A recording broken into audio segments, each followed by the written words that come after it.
अपकाय च धर्मस्य सर्वोधर्मस्वरूपिणे अवतार वरिष्ठाय रामकृष्णाय ते नमः। जननीं शारदां देवीं रामकृष्णां जगद्गुरुं पादपद्मे तयोः श्रित्वा प्रणमामि मुहुर्मुहुः। नमः श्री जतिराजाय विवेकानन्दसूरये सच्चित् सुख स्वरूपाय स्वामिने तापहारिणे कालिंदी फुल्लकमले माधवेन क्रीडारता ब्रह्मानंदं नमस्तुभ्यं सद्गुरु लोकनायक योगानंद प्रेमानंद सन्ने वैये च पार्षदाः रामकृष्ण गत प्राणं सर्वांस्तां प्रणमाम्यहम्। उपस्थित সকল শ্রীরামকৃষ্ণ ভক্ত ভাবানুরাগী, আজকে গৃহাঙ্গনে বৈঠকি ঢঙে যে ধর্মসভা বা ঠাকুরমা স্বামীজির দিব্য লীলা কথা শ্রবণ করার প্রয়াসী হয়েছেন আপনারা, তার জন্য অত্যন্ত সাধুবাদ জানাই গৃহকর্তা গৃহকর্ত্রী সহ এই গৃহের সমস্ত সদস্যদের এবং আন্তরিকভাবে শ্রদ্ধা জানাচ্ছি আপনারা যারা ঠাকুরমা স্বামীজির ভক্ত ভাবানুরাগী উপস্থিত হয়েছে। এখন একটি শুভ যোগ চলছে। 2 দিন আগেই গণেশ চতুর্থী গিয়েছে, আজকে ললিতা সপ্তমী। ভগবান শ্রীকৃষ্ণের লাদিনী শক্তি শ্রীমতী রাধারানীর অষ্টসখীর এক সখী ললিতা সখীরাজ আবির্ভাব তিথি। আগামীকাল পরমা প্রকৃতি আদ্য শক্তি শ্রীমতী রাধারানীর পূর্ণ আবির্ভাব তিথি, তার আজ অধিবাস ক্রিয়া। তো এই শুভ যোগ, তার মধ্যে এইরূপ আয়োজন, ভগবানের কথা শ্রবণ, ভগবানের কথা কীর্তন, এর গুরুত্ব অনেক বেশি। আমাদের যদি ঠিক পূর্ণ বিশ্বাস থেকে থাকে যে ভগবানের কথা আমাদের শুনলে আমাদের মঙ্গল হবে, আমাদের কল্যাণ হবে, তাহলে এই মুহূর্তেই আমাদের সেই কল্যাণ সাধিত হবে। কেন না, ভগবানের নামেই একমাত্র জগতের সর্বকল্যাণ সাধিত হয়। এছাড়া অন্য কোনো কিছুতে কল্যাণ হয় বলে জানা নেই। কারণ এই জগতে যাবতীয় যা কিছু নিয়ে আমরা মেতে রয়েছি সেইগুলো সব দুদিনের বস্তু। আমাদের জগতের জীবনে ধারণের জন্য আমাদের সেইগুলোর ইউটিলাইজেশনের প্রয়োজন আছে, কিন্তু আমরা খুব ভালো মতো জানি, বুঝি, কিন্তু জেনে বুঝেও ছাড়তে পারি না। এটাই যে সমস্যা। জানা আর বোঝা মধ্যে বিস্তর ফারাক। তো আবার সেটাকে যদি অনুভবে আনতে হয়, সেই অনুভবে আনা আরও বেশি কঠিন। এখন সেই জন্য যারা সত্য ভগবানকে পেতে চায়, এই সংসার বন্ধন থেকে নিজেকে মায়ামুক্ত করতে চায়, তাদের জন্য আলাদা কথা, আলাদা শাস্ত্রীয় সেই স্তর আলাদা আছে। ক্লাস 5-এ যেটা পড়ানো হয়, সেটা তো এইচএস লেভেলে পড়ানো হয় না। আবার এইচএসে যা পড়ানো হয় সেটা মাস্টার ডিগ্রিতে পড়ানো হয় না। এখন আপনারা কোন স্তরে আছেন সেটা আমাকে বুঝে নিয়ে আপনাদের মতো করে বলাটা খুব প্রয়োজন। যে অবস্থায় আছেন সেই অবস্থাতে ওইটুকুনি বুঝলেই যথেষ্ট। কারণ এইগুলোর হায়ার ব্যাপার আছে। ঠাকুর শ্রীরামকৃষ্ণদেব বলছেন তারও বাড়া রয়েছে। সে ভগবানের পথে এগোতে হয়, ভগবানকে আরও বেশি করে নিবিড়ভাবে ডাকতে হয়, ভগবানকে সাক্ষাৎ করতে হয়, ভগবানের দর্শন পাওয়া যায়। এখন এইসবে আমাদের কাজ নাই বাবা। কারণ এই সামনে দুর্গা পুজো আসছে, শপিং টপিং করতে হবে, সাজগোজ করতে হবে, হ্যাঁ, এইসব নিয়ে মেতে থাকলেই আচ্ছা ঠিক আছে, কিন্তু এর বেশি কিছু আর অত প্রয়োজন নেই। ওই ঘরে ঠাকুরমা স্বামীজির ছবি সাজানো মানে শোপিস সাজানো, আমরা যেমন শোপিস এনে সাজাই, ওই রকম ঠাকুরমা স্বামীজির ছবি সাজাই, এর বেশি কিচ্ছু না। হ্যাঁ, ভূতেশানন্দজি মহারাজ বলছেন যে আমাদের যদি পূর্ণ বিশ্বাস থাকে, কি বিশ্বাস না, মা বলছেন ছায়া কায়া সমান, ছায়া কায়া সমান। হ্যাঁ, মানে এই যে ফটোগ্রাফ, এই যে চিত্রপট, এইটি শুধু ছবি না, জীবন্ত। এখন বলবেন যে হ্যাঁ মহারাজ আমরাও বিশ্বাস করি। আরে বিশ্বাস করি যখন, তাহলে ঠাকুরমা স্বামীজি যে ঘরে থাকে সেই ঘরে মিথ্যা কথা বলা যাবে? সেই ঘরে মিথ্যা কথা বলা যাবে? সেই ঘরে এমন কোনো কাজ করা যাবে কি যেটা তার সামনে করা যায় না? কিন্তু আমরা বহাল তবিয়তে করছি কি না? করি তো। তাহলে আমরা মোটেই বিশ্বাস করি না যে ওনারা জীবন্ত, আমাদের বিশ্বাস নাই, ঠিক আছে? তো সেই জন্য স্বামী বিবেকানন্দ বলছেন ওই ঘরে জাপানি ফুলদানির মতো বড় লোকেরা কি করে না, ধর্মকে জাপানি ফুলদানির মতো জাস্ট ফর সাজিয়ে রাখে, এর বেশি কিচ্ছু না, এর বেশি কিচ্ছু না। একদম বিবেকানন্দের কোট করা ভাষা বলছি, ভক্তি রহস্যে স্বামী বিবেকানন্দ বলছেন।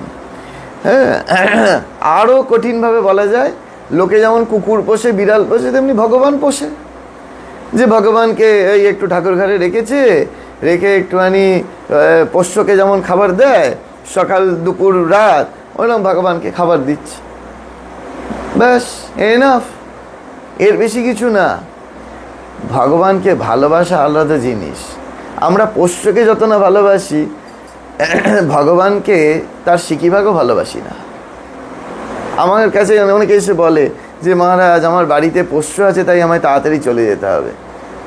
কিন্তু আমাকে কেউ এসে বলে না আমার বাড়িতে বিগ্রহ অপেক্ষা করছে, ঠাকুর অপেক্ষা করছে, আমাকে তাই তাড়াতাড়ি চলে যেতে হবে। তফাৎ তো এই জায়গায় যে আমি তাকে যেভাবে বাড়ির একটা কুকুর পুষলে যেভাবে ভালোবাসছি, তার সিকিভাগও আমরা ভগবানকে ভালোবাসি না। তাহলে বলবেন মহারাজ এই আপনি এসেছেন ভগবানের কথা বলতে, যদি ভালোই না বাসতাম তাহলে আসতাম কেন? আরে এসছেন কেন জানেন? ভগবানের কথা শোনার জন্য না, উনি নিমন্ত্রণ করেছেন সামাজিকতা রক্ষা করবার জন্য। Very very fact. এইগুলো হচ্ছে আমাদের জাস্ট ফর এন্টারটেনমেন্ট। যে আমরা টিভি দেখে যেমন এন্টারটেন করি, এই জগতে এইটা একটা জাস্ট এন্টারটেনমেন্ট। একটু বাদে হয়তো একটা মিষ্টির বাক্স টাক্স আপনাদের ধরিয়ে দেবেন, আপনারা সানন্দে নিয়ে চলে যাবেন, বা কি সুন্দর আয়োজন করেছে মহারাজকে নিয়ে এসে। একটু পরে গিয়ে যদি আপনার বাড়ির লোকেরা জিজ্ঞেস করে যে মহারাজ কি বললেন একটু বলো শুনি, দেখবেন মাথা চুলকাবেন, গাল চুলকাবেন, এক বর্ণ মুখ থেকে বেরোবে কিনা সন্দেহ। ঠিক আছে? কেন না? ভালোবাসা নাই। আমি এগুলো খুব জানি বলে বলছি, জানেন তো। আপনারা হয়তো এরকম নন, এরকম ভক্ত সম্মেলনে যায় তো লোকে টিকিট কাটে, তা আমি জিজ্ঞেস করি যে সাধুরা কি বললো সেখানে। হ্যাঁ, তা তখন সেই মাথা চুলকায়, গাল চুলকায়। হ্যাঁ, তা মিষ্টির বাক্সে কি ছিল সবটা বলে দিতে পারে, জানেন তো। কিন্তু সাধুরা কি বললো সেটা বলতে পারে না। হ্যাঁ, সমস্যা এই জায়গায়। তো এখন দুটো কচুরি দিয়েছে, বাড়ি গিয়ে ভেবেছেন আপনার 4 জন মেম্বার, 4টে কচুরি দিলে ভালো হতো। আপনি সেটা বলতে পারবেন যে দেখো কি রে বাবা, এত কষ্ট করে আমরা 1 ঘন্টা বাতের ব্যথা নিয়ে বসে রইলাম, হ্যাঁ, 2টো কচুরি আর 1টা মিষ্টি দিয়ে ছেড়ে দিল। হ্যাঁ, এখানে 4টে কচুরি দিতে পারতো কম করে। এইটা আমরা মনে রাখি, কিন্তু ভগবানের কি কথা আমরা শুনে এলাম সাধুর কাছ থেকে, সেটা আমরা মনে রাখি না। কেন? আমার প্রীতি নেই, আমার সেই ভালোবাসা নেই। এই কালকেই বলছিলাম। এখন বলবেন মহারাজ তাহলে কি আমরা ভগবানকে ডাকি না? কে বলেছে ভগবানকে ডাকি না? আমরা সবাই ভগবানকে ডাকি। এই ভাদ্র মাস লক্ষ্মী পুজো হয়েছে, বৃহস্পতিবার লক্ষ্মী পুজো করতে হয়েছে, এই ভগবানকে আমরা সকালে ডাকছি, বিকেলে ডাকছি। আরে এই ডাকার কথা শাস্ত্রে বলছে না। আমরা এইগুলো ডাকছি তো আমাদের কমপ্লেনগুলো জানানোর জন্য আর আমাদের চাহিদা ফুলফিল করবার জন্য। এই কথা বলা হচ্ছে না।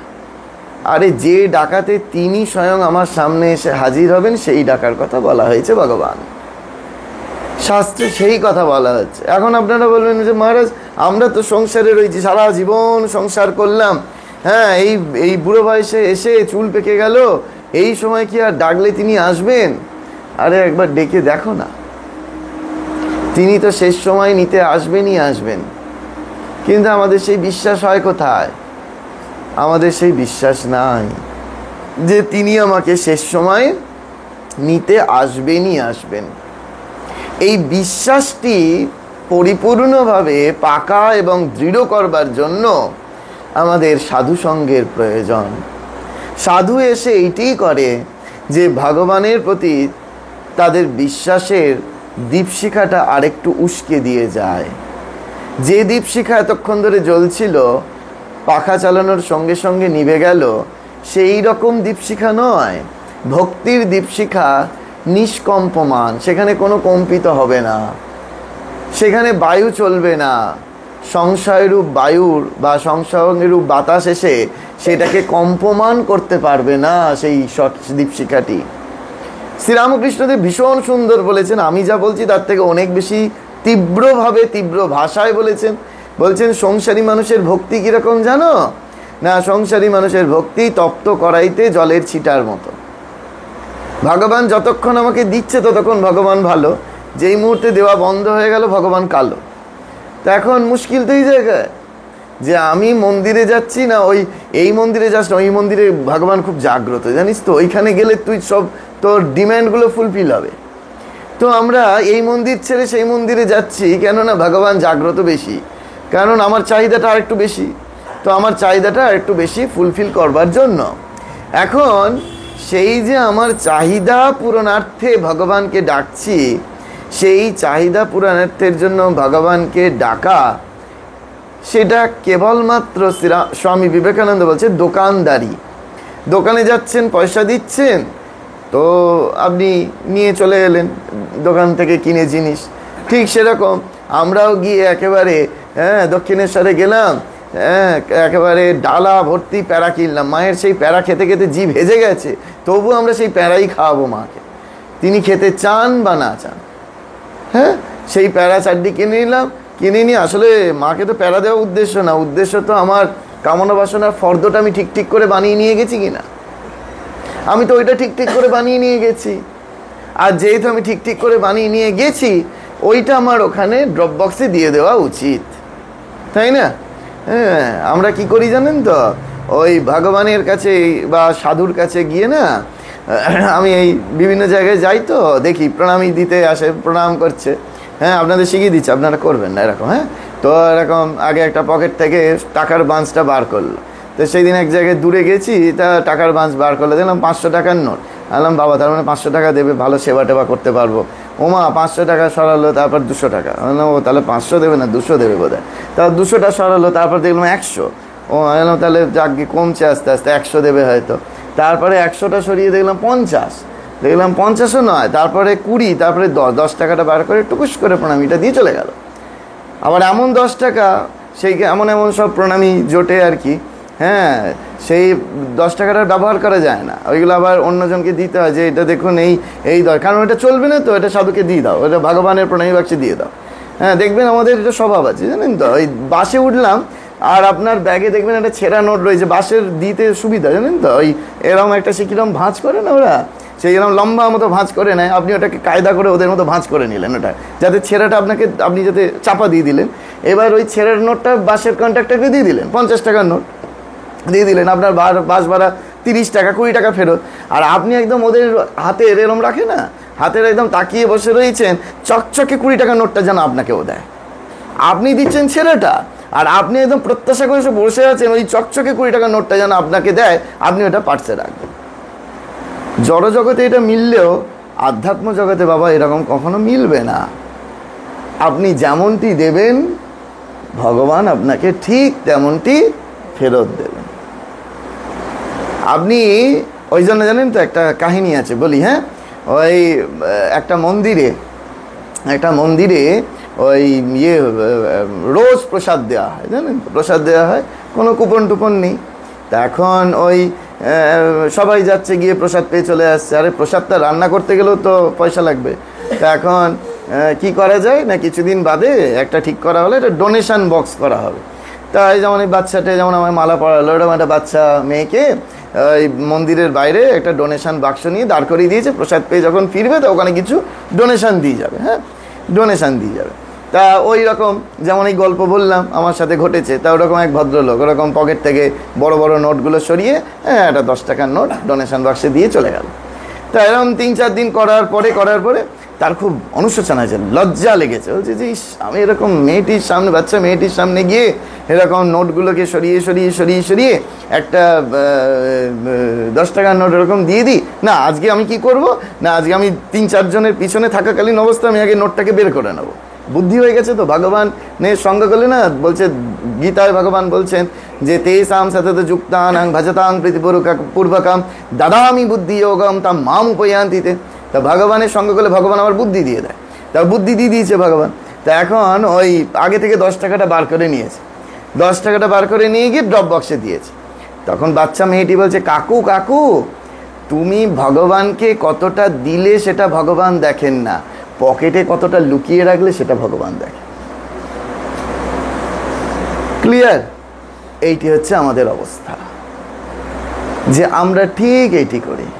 কিন্তু এইদিকে 25শে বৈশাখ আসুক, একেবারে মঞ্চে যদি আপনি একটু গান গাইতে পারেন, মঞ্চে তুলে দেওয়া হোক হারমোনিয়াম নিয়ে, গান গাইতে শুরু করুন, আমায় যে সব দিতে হবে সে তো আমি জানি, হেলে দুলে গান গাইবেন।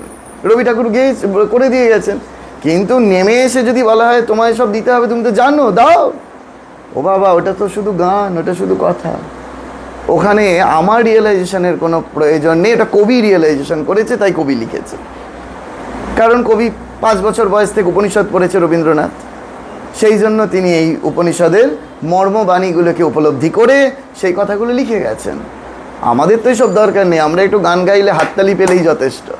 আমরা তো হাততালি পাওয়ার জন্যই গানগুলো গাইছি।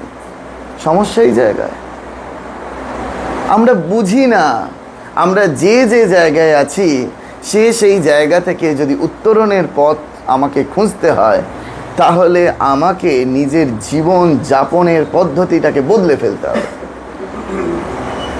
আমার জীবন যাপন একরকম চলছে, আর এদিকে আমি ধর্ম করছি, ওটা হয় না। ওইভাবে ভগবান লাভ কেন, সংসারে শান্তি লাভই হয় না। আর সেটা যে কীরকম হয় না সেটা আপনারা ঘরে থেকে খুব ভালো করে বুঝতে পারছেন। যত এখন এই এক প্রবাদ আছে না, লাভ অ্যাট ফার্স্ট সাইট, এই ইয়ং জেনারেশন খুব ভালো বোঝে, হ্যাঁ, তার থেকে এখন অধিকতর সত্য ডিভোর্স অ্যাট ফার্স্ট ফাইট। হ্যাঁ, যত বেশি বিবাহ হচ্ছে তার থেকে বেশি ডিভোর্স হচ্ছে। হ্যাঁ, আমার একজন লয়ার সেদিন বলছিল যে মহারাজ জানেন যে আগে আমাদের বছরে বড় জোর 3-4টে, খুব সিনিয়র লয়ার, তিনি বলছেন আগে বছরে মাত্র 3-4টে হয়তো ডিভোর্স কেস ফাইল আমাদের করতে হতো, এখন মাসে 20-22টা করতে হয়, মাসে 20-22টা করতে হয়। তার মানে বুঝতে পারছেন সমস্যাটা কোথায়?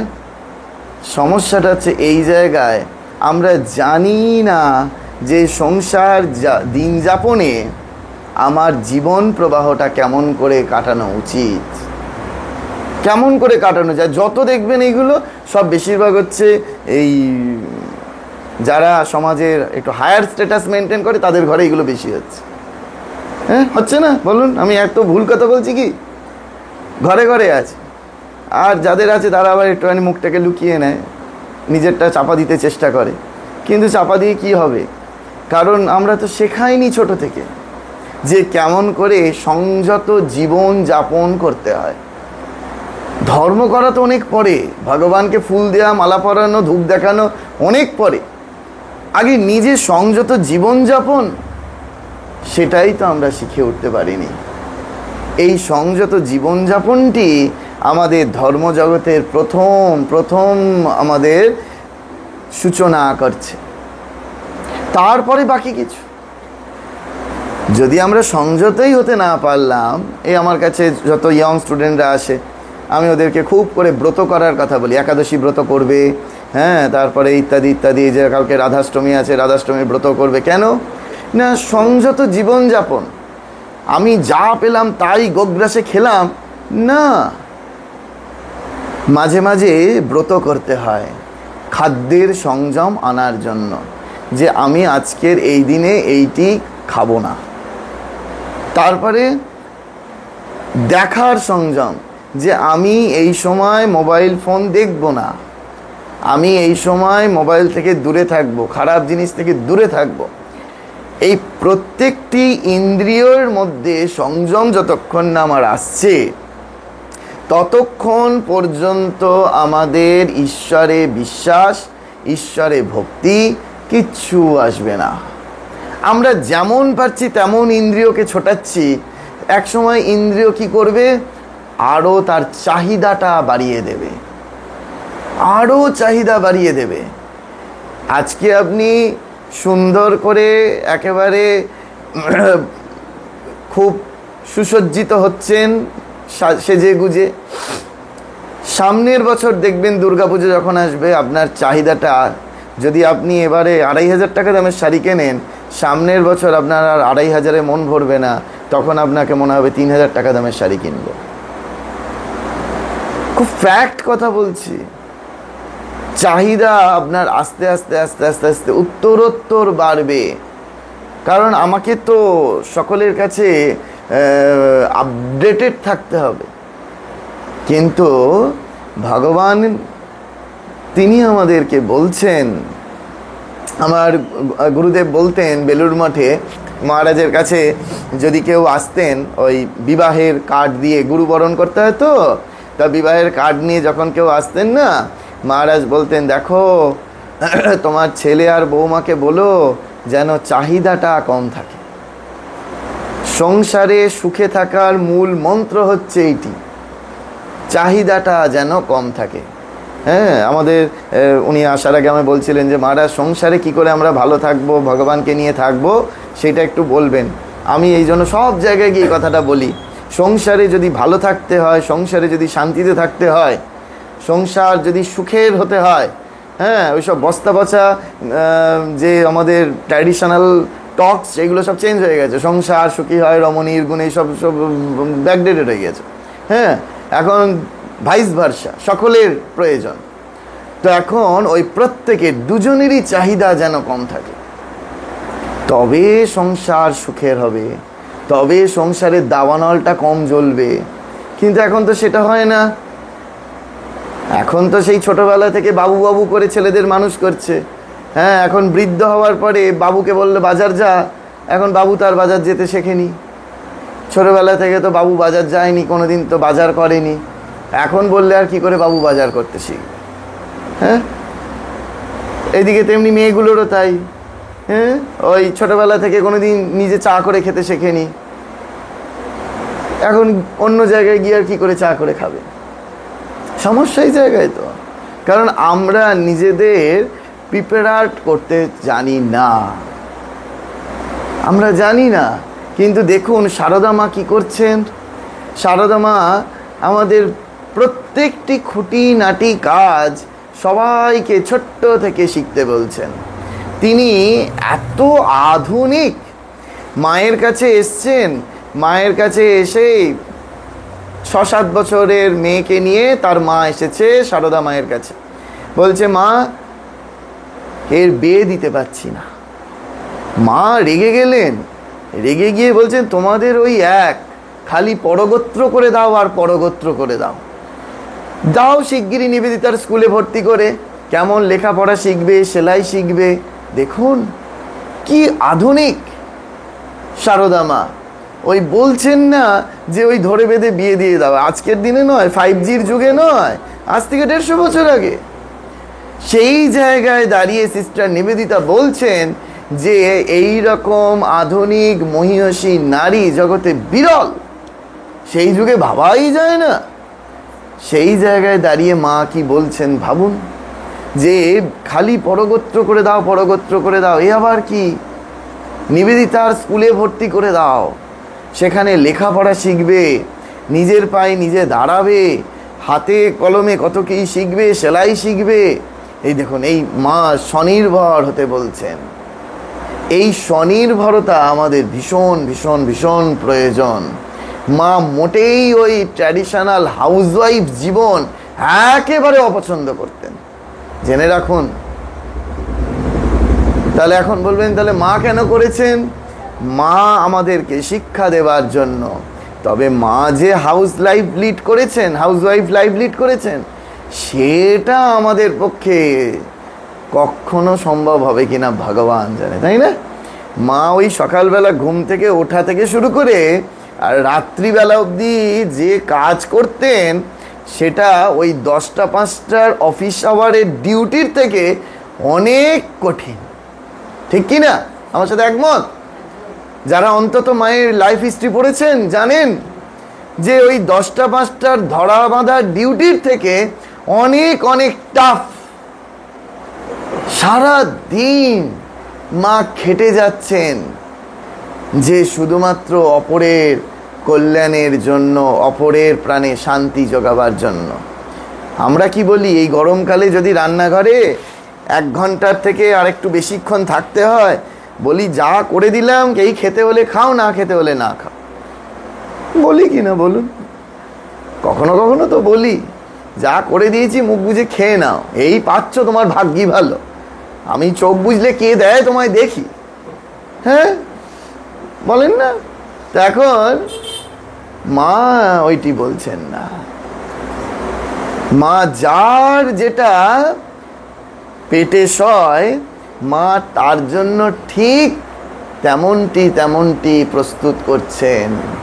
আমি তো বলি এক এক সময় মাঝে মাঝে, ওই দক্ষিণেশ্বরের নহবতের মতো বড় রেস্টুরেন্ট তৎকালীন সময় আর কোথাও ছিল না, ঠিক কি না? ঠাকুর তো শুধু অর্ডার ফরমাস করে দিচ্ছেন, অমুক ভক্ত এসেছে, নরেন এসেছে, নরেনের জন্য আলাদা ডায়েট, বাবুরাম এসেছে, বাবুরামের জন্য আলাদা ডায়েট, গিরিশবাবু এসেছেন, গিরিশবাবুর জন্য আলাদা ডায়েট। প্রত্যেকের মেনু চেঞ্জ হয়ে যাচ্ছে। এই আমাদের মতো এখনকার নয়। এখন যেমন আপনারা মায়ের বাড়ি যান কি জয়রাম বাড়ি যান, যা প্রসাদ হলো সবাইকে একই খাবার। মা থাকলে মোটেই তা করতেন না। হ্যাঁ, তখন ভক্ত সংখ্যাও কম ছিল। তা তখন ওই যার যেটা পছন্দ, মা কিন্তু তাকে সেইটি রান্না করে দিতেন। আমরা কজন করি বলুন? বাড়িতে গেস্ট আসছে, যে তাদের মনের মতো করে তারা কি পছন্দ করে সেটা কজন আমরা রান্না করি? আমার যেটা কষ্ট কম হবে রান্না করতে, সেইটা আমরা তাড়াতাড়ি করে সার্ভ করে দিতে পারলে বাঁচি। কিন্তু যে গেস্ট আসছে তার মনের মতো, সে এটা খেতে ভালোবাসে, বা তাকে জিজ্ঞেস করা, আচ্ছা তুমি বলো তো আমার হাতে তোমার কোন খাবারটা খেতে ভালো লাগছে, আমি সেটাই আজকে তোমার জন্য রাঁধবো। এই যে আন্তরিকতাটা, এইগুলো আজকে ওই শিলনোড়ার পরিবর্তে যেমন মিক্সার গ্রাইন্ডার এসে গেছে, বিলুপ্তি ঘটেছে, সেরকম এই আন্তরিকতাগুলোর বিলুপ্তি ঘটে গেছে কোথাও। আমাদের সেই আন্তরিকতাগুলো আর পাই না, তাই না? ধরুন আমি এসেছি, আমাকে জিজ্ঞেস করা হয়েছে যে মহারাজ আপনি কি ডায়েট ভালোবাসেন, কি খেতে ভালোবাসেন, বলুন আপনার জন্য সেটা বানাবো, বলা হয়নি। তার মানে কোথাও ওই আন্তরিকতার বিলুপ্তি ঘটেছে। কিন্তু মা যদি এখানে স্বয়ং বিরাজ করতেন, মা ওটা জানতেন। আমাদের কাছে যখন কোনো ইয়ং যায়, আমরা এটা জানার চেষ্টা করি, অন্তত ঈশ্বরীর জানার চেষ্টা করে যে তার কোনটা কি ভালো লাগে, সে কোনটা কি খেতে চায়, কোনটা কি তার পছন্দের জিনিস না। তাহলে তো ওই মা কি করতেন জানেন তো? নতুন ভক্ত যদি আসতেন, তাদের জন্য আলাদা স্পেশাল পান বানাতেন বাগবাজার মায়ের বাড়িতে। আর যারা ভক্ত হয়ে গিয়েছে তাদের জন্য নর্মাল পান বানানো হতো। মাকে জিজ্ঞেস করা হয়েছে যে মা এরকম কেন? বলছে ওরা তো নতুন নতুন আসছে, ওদেরকে একটু ভালো মন্দ দিতে হয়, না হলে ওরা ভক্ত হবে কেন? ওই নতুন নতুন এলে ওদেরকে একটু ভালো মন্দ দিতে হয়। কেন? ঠাকুরের ওই ভালো ভালো প্রসাদ তাদের জন্য ওই একটু তুলে রাখা, তাদের জন্য একটু সরিয়ে রাখা। আর যারা ভক্ত হয়ে গেছে তারা তো প্রসাদের ভক্তি এসেই গেছে, তারা তো কণিকা মাত্র পেলেই খুশি, তাই না? প্রসাদ তো কণিকা মাত্র, তারা তো কণিকা মাত্র পেলেই খুশি। কিন্তু যারা নতুন এসেছে তাদের জন্য একটু স্পেশাল কিছু মা বানিয়ে রাখছেন। এই যে সংসারে কি করে থাকতে হয়, সংসার জীবনযাপনটি কেমন করে করতে হয়, সেটা সারদা মা ছাড়া এত ইউনিকভাবে আর কেউ দেখাতে পেরেছেন বলে আমার জানা নেই। মায়ের সামনে মাথা নত করতে হয় যে মা তুমি আমাকে শেখাও যে কেমন করে এই সংসার জীবন নির্বাহ করতে হয়, সংসারে কেমন করে থাকতে হয়, কোনখানে আপোষ করতে হয়, কোনখানে ফোঁস করতে হয়, কোনখানে সইতে হয়, কোনখানে প্রতিবাদ করতে হয়। মা আমাদের প্রত্যেকটা শেখাচ্ছেন, তাই না?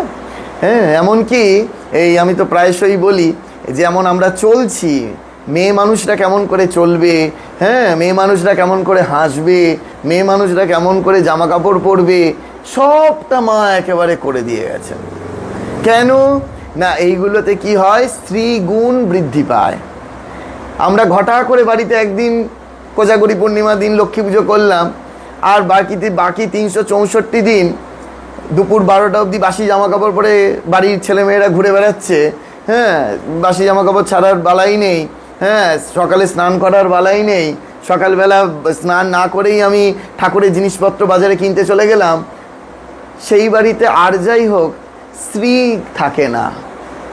অর্থাৎ নয় আর্থিক কষ্টে ভুগবে সে, নয় মানসিক কষ্টে ভুগবে সে, কোনো না কোনো কষ্টে ভুগবে, কারণ তার স্ত্রীগুণ নেই। তো সে বছরে একদিন খুব ঘটা করে লক্ষ্মী পুজো করছে, অমন লক্ষ্মী পুজোরও কোনো মানেও নেই।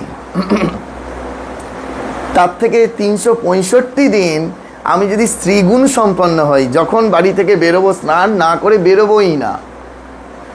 স্নান না করে বাড়ি থেকে বেরোতে নেই, জানেন তো এগুলো? স্নান না করে কিচেনে ঢুকতেই নেই। হ্যাঁ, এই যে আমাদের রুলস, এগুলো শাস্ত্রীয় বিধান, এগুলো কিছুই না, এগুলো হচ্ছে সব স্ত্রীগুণ। আর যদি বলেন যে মহারাজ এইগুলোর কি সুপারস্টিশন নয়, এইগুলো তো 5Gর যুগে আমরা স্মার্টফোন ইউজ করছি, 5G ফোন ইউজ করছি, এইগুলো আপনি যা বলছেন এগুলো ব্যাকডেটেড সুপারস্টিশন। আরে আমি যদি বলেন সায়েন্টিফিক্যালি প্রুফ করে দিতে পারি, সেই বিদ্যা আমার পেটে আছে। কেন আমরা এগুলো করব, তার সায়েন্টিফিক রিজন কি? এইগুলো যদি আমরা নিজেরা বুঝতে পারতাম, তাহলে ওই আগেকার দিনের ঋষিরা, তাদের মতো বড় সায়েন্টিস্ট আর জগতে নেই। তাদের কাছে ল্যাবরেটরি ছিল গোটা বিশ্ব ব্রহ্মাণ্ডটা। এখন তো আমরা 4টে দেওয়াল খাড়া করে দিয়ে ল্যাবরেটরি তো ক্রিয়েট করছি, কিন্তু তাদের কাছে গোটা ব্রহ্মাণ্ডটাই, গোটা জগৎটাই তো তাদের কাছে ল্যাবরেটরি। তারা যা গবেষণা করে আমাদেরকে দিয়ে গেছে, তার থেকে বড় কিছু আর হতে পারে? দেখবেন, আমার কথা মিলিয়ে নেবেন। আমি সমাজে বহু দেখেছি, এরকম বহু বাড়ি দেখেছি, দুদিন আগেই হয়তো বলছে আমাদের পরিবারে কোনো অশান্তি নেই, দুদিন যেতে না যেতেই, সাধুর সামনেই তারা বলছে, কিন্তু দুদিন যেতে না যেতেই তার বাড়িতে এমন স্ত্রী হারা হয়ে যাচ্ছে, এমন অবস্থা পড়ছে, মানসিক দুঃখ যন্ত্রণায় সকলেই আক্রান্ত হয়ে যাচ্ছে। কেন না, তারা নিজেরাও বুঝতে পারছে না নিজেদেরকে কোথায় ফাঁকি দিয়ে ফেলছে, বুঝতে পারছে না। এইটি যদি আমরা নিজেরা ঠিক ঠিক করে অবজার্ভ করতে পারি, নিজেদেরকে আমরা যদি বুঝতে পারি, তাহলে আমরা ঠিক ঠিকভাবে নিজেদেরকে তৈরি করতে পারব। যেমন ধরে নেওয়া যাক, শ্রীরামকৃষ্ণ দেবের কাছে ওই নিরঞ্জন মহারাজ আসছেন। নিরঞ্জন মহারাজ স্বামীজির ডাইরেক্ট ডিসাইপল। হ্যাঁ, তিনি আসছেন ঠাকুরের কাছে, নৌকাতে করে আসছেন দক্ষিণেশ্বরে। আর তৎকালীন সময়ে ঠাকুরের প্রচুর সকলে নিন্দা টিন্দা করতেন। তা এরকম খুব নিন্দা করছে নৌকার যাত্রীরা। হ্যাঁ, নিরঞ্জন মহারাজ ঠাকুর বলেছেন তার রামের অংশে জন্ম, রামের অংশে জন্ম, বিরাট শক্তি, কুস্তিবীর ছিলেন। তো সেই নিরঞ্জন মহারাজ কিছুক্ষণ টলারেট করবার পরে উঠে বললেন, নৌকায় উঠে বললেন, আর একটা কেউ যদি ঠাকুরের নামে বাজে কথা কুকথা বলে, আমি এক্ষুনি নৌকাটাকে ডুবিয়ে দেবো। তার ক্ষমতা ছিল, নৌকাটাকে ডুবিয়ে দেবো। তা সবাই দেখলেন এইরকম তেজস্বী ভাবে কথা বলছে, সবাই আর চুপ করে গেল, বেশি খাপ খুলল না, নিয়ে একেবারে দক্ষিণেশ্বরে পৌঁছে গেল। গিয়ে ঠাকুরকে বলছে, ঠাকুর জানেন তো আজকে এই ঘটনা ঘটেছে। ঠাকুর যেই না শুনলেন, ঠাকুর সঙ্গে সঙ্গে বললেন, নিরঞ্জন ও কি কথা, ক্রোধ চণ্ডালের সমান, ক্রোধ করতে নাই, ক্রোধ করতে নাই। এমনভাবে ঠাকুর প্রেজেন্ট করছেন, সাধারণ মানুষ যদি বইটা পড়ে, এখন ভক্তমালিকায় প্রকাশিত সেই সব ঘটনা, সে মনে করবে যেন নিরঞ্জন মহারাজ খুব অন্যায় কাজ করেছেন। ঠিক সেম ঘটনা যোগানন্দজি, ঠাকুরের তিনিও ডাইরেক্ট ডিসাইপল, 16 জন পার্ষদের মধ্যে আরেকজন পার্ষদ। তিনি আসছেন দক্ষিণেশ্বরে যাত্রাপথে কয়েকজন মানুষ, তৎকালীন সময়ে দক্ষিণেশ্বরের আশেপাশের বহু মানুষ বলতেন ঠাকুরের কাছে যারা যেত, ওই দেখো পরমহংসের প্যাঁক প্যাঁক যাচ্ছে। ঠাকুর তো পরমহংস ছিলেন, হাঁস যেহেতু প্যাঁক প্যাঁক করে ডাকে, ওই ক্রিটিসিজম করবার জন্য, সমালোচনা করবার জন্য, অপমান করবার জন্য এইরূপ ব্যঙ্গ বিদ্রুপ চলতো। এইবার সেও ঠাকুরকে এসে বলছে যে ঠাকুর, যে আমি আসবার সময় ওই রাস্তার কিছু লোক আমাকে এইরূপ বলছে। যেই না বলা, ঠাকুর এবার বলছেন যোগানন্দজিকে, তুই গুরু নিন্দা শুনে চলে এলি, তাদেরকে কিছু শাস্তি দিলি না। দেখুন, একজন তিনি নৌকা উল্টে দিতে চাইছিলেন, তাকে বলছেন ক্রোধ চণ্ডালের সমান। যেন আমাদের মনে হবে এই ঘটনাটা শুনে যেন সে খুব অন্যায় কাজ করেছে, ঠিক করেনি। ঠাকুর যেন তাকে বলতে চাইছেন যে তুমি এরকম করো না। আবার আরেকজন, সে প্রতিবাদ করছে না, গুরু নিন্দা শুনে চলে আসছে, একই ঘটনার একই প্রেক্ষাপট, তাকে ঠাকুর বলছেন গুরু নিন্দা শুনে চলে এলি, কিছু শাস্তি দিলি না। এই হচ্ছেন আধুনিক যুগের মৌলিক শ্রীরামকৃষ্ণ। আমাদের এই বাস্তবের মাটিতে চলতে গেলে আমাদেরকে এই রূপ হতে হবে। আমাদের নিজেদেরকে বুঝতে হবে যে আমি কোথা থেকে নিজেকে সরাবো আর আমি নিজেকে কোথায় উজাড় করে দেব। এইটা যদি আমি নিজে না বুঝতে পারি, যারা নিজেরা এই নিজেদেরকে বুঝতে না পারে, সেই রূপ মানুষ জগতে দেখবেন বয়ে যায়, ভেসে যায়, নিজেদের কন্ট্রোলে রাখতে পারে না, নিজেদেরকে খুব মাতব্বর মনে করে, ঠাকুরের ভাষা, নিজেকে খুব মাতব্বর মনে করে। দুদিন বাদে দেখা যায় ভেতর অন্তঃসার শূন্য, ভেতরে কিচ্ছু নাই, চিরের ফলা। ঠাকুর তারপরে এই উপমা দিচ্ছেন চিরের ফলার। চিরের ফলা জানেন তো, চির ওই দধিকর্মা হয় না, দধিকর্মাকে যদি আপনি লাড্ডু পাকাতে যান, ও কোনোদিন লাড্ডু পাকাবে না, ওই দেওয়ার সঙ্গে সঙ্গে খুলে যাবে। মানে ওইটা হচ্ছে, তোমার মনে হবে যেন তুমি গোল পাকাচ্ছ, তোমার খুব শক্তি আছে, কিন্তু তোমার ভেতর অন্তঃসার শূন্য, কিচ্ছু নেই, চিরের ফলা। সেই জন্য এই বুঝতে হয় যে আমি সংসারে কেমন করে চলবো, সংসারে কেমন করে আমার চলা উচিত, কেমন করে আমার সংসারে থাকা উচিত, সেইটি যদি আমি না বুঝতে পারি, তাহলে এই সংসার আমাকে যন্ত্রণা, জ্বালায়, ব্যথা, বেদনায় শুধু ভরিয়ে দেবে, আমাকে মোটেই আনন্দ দেবে না। আমরা সংসারে রয়েছি কেবলমাত্র নিজের স্বার্থ সিদ্ধির জন্য, নিজের স্বার্থ পূরণের জন্য, আমারটা হয়ে গেলেই হলো। এই রকম যদি আমাদের ভাবনা থাকে, রাত 2টোর সময় ভগবান না করুক আমার যদি হার্ট অ্যাটাক হয়, দেখবেন চারপাশের মানুষজনকে ডেকে ডেকে ডেকে ডেকে পাওয়া যাচ্ছে না। আমার গুরুদেব বলতেন, এমন একজন সাধু হওয়ার চেষ্টা করবে যে রাত 2টোর সময় তোমার দরজায় নক করতে মানুষ যেন দ্বিতীয়বার না ভাবে। এইরূপ মানুষ হতে হয় যে রাত্রি 2টোর সময় যদি কেউ বিপদে পড়ে, তোমার দরজায় নক করতে মানুষ যেন দ্বিতীয়বার না ভাবে। এই সকলের জন্য প্রাণ। স্বামী বিবেকানন্দ বলছেন না যে ওই বেলুড়ে রয়েছেন স্বামীজি, তখন গঙ্গায় একজন পড়ে গিয়েছে, গঙ্গার জলে, আর ওই বান এসেছে, সেই বানে ভেসে যাচ্ছে, বাঁচাও বাঁচাও বাঁচাও করে আর্তনাদ করছে। স্বামী বিবেকানন্দ বলে উঠলেন, এই মুহূর্তে এমন কে আছে যে নিজের প্রাণের মায়া ত্যাগ করে তাকে বাঁচানোর জন্য গঙ্গায় ঝাঁপ দিতে পারে? সে এই মুহূর্তে মুক্তি লাভ করে যাবে, এই মুহূর্তে মুক্তি লাভ করে যাবে। ভাবতে পারেন? এই হচ্ছে অপরের কল্যাণের জন্য নিজের প্রাণটা দিতেও আমি কি প্রস্তুত, আমার জীবনটা আমি কি দিয়ে দিতে প্রস্তুত। এইরূপ ভাবনা যদি আমাদের থাকে, তবেই একমাত্র আমরা ওই সংসারের যে জন্ম মৃত্যুর চক্রে আবর্তিত হচ্ছি, পুনরপি জননাম পুনরপি মরণাম জননী জঠরে শয়নে স্বপনাম, সেইটা থেকে আমরা নিজেদেরকে জন্ম মৃত্যুর চক্র রোধ করতে পারবো। আর যদি মনে হয় যে না, ওই চারবাকের সূত্র, হ্যাঁ, যে জন্মেছি যখন ধার করেও আমাকে ঘি খেতে হবে, আমার ভোগ করাই জীবনের উদ্দেশ্য, তাহলে তো কিছু বলার নেই, তাহলে ভোগ করুন, কোনো অসুবিধা নেই, ভোগ কতদিন করা হবে। ওই একটা বাচ্চা ছেলে, হ্যাঁ, সে তার মায়ের সাথে রাস্তায় বেরিয়েছে, খুব করে কাঁদছে যে মা রসগোল্লা খাবো, রসগোল্লা খাবো, রসগোল্লা খাবো। তা মা তখন কি করেছে, এক হাঁড়ি রসগোল্লা কিনে দিয়েছে, এক হাঁড়ি রসগোল্লা কিনে দিয়েছে। এইবার খুব আনন্দ, খুব আনন্দ, রসগোল্লা, এক হাঁড়ি রসগোল্লা কিনে দিয়েছে। এইবার বাড়ি গিয়ে রসগোল্লার হাঁড়ি খুলে একটা করে রসগোল্লা খেতে শুরু করেছে। যেই না একটা করে রসগোল্লা খেতে শুরু করেছে, যেই 5টা খাওয়া হয়ে গেছে, এবার কান্না, আবার কাঁদতে শুরু করেছে। বাচ্চা তো কাঁদতে শুরু করেছে। মা বলছে, এখন কাঁদছিস কেন রে? শেষ হয়ে যাচ্ছে, শেষ হয়ে যাচ্ছে। তাহলে ভোগ কতদিন?